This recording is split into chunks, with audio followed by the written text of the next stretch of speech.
السلام علیکم دوستوں، آج کی اس ویڈیو میں 3 ایسی دعائیں بتاؤں گی جو ہم سب کے والدین کی مغفرت کا ذریعہ بن سکتی ہیں، چاہے وہ حیات ہوں یا وفات پا چکے ہوں۔ والدین اللہ کی سب سے بڑی نعمتوں میں سے ہیں اور ان کی مغفرت کے لیے دعا کرنا ہم پر ان کا حق ہے۔ جن کے والدین اس دنیا سے جا چکے ہیں، اللہ ان کو جنت میں جگہ عطا فرمائے، اور جن کے والدات ہیں ان کو صحت والی لمبی زندگی عطا فرمائے، آمین۔ اب میں آپ کو دعائیں بتاؤں گی۔ نمبر 1، رب ارحمہما کما ربیانی صغیرا۔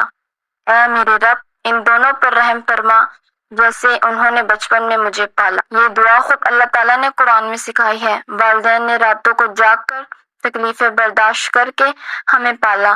یہ دعا ہمیں یاد دلاتی ہے کہ ان کے اس احسان کا بدلہ صرف رحمت کی دعا سے ہی ممکن ہے۔ نمبر 2، ربنا اغفر لی ولوالدی وللمؤمنین یوم یقوم الحساب۔ اے ہمارے رب، مجھے، میرے والدین کو اور تمام مومنین کو بخش دے جس دن حساب قائم ہو۔ یہ حضرت ابراہیم علیہ السلام کی دعا ہے۔ اس میں سبق ہے کہ والدین کی مغفرت کی دعا صرف دنیا کے لیے نہیں بلکہ قیامت کے دن کی کامیابی کے لیے بھی مانگی جائے۔ نمبر 3، اللہم اغفر لی ولوالدی وارحمہما کما ربیانی صغیرا۔ اے اللہ، مجھے اور میرے والدین کو بخش دے اور ان پر رحم فرما جیسے انہوں نے مجھے بچپن میں پالا۔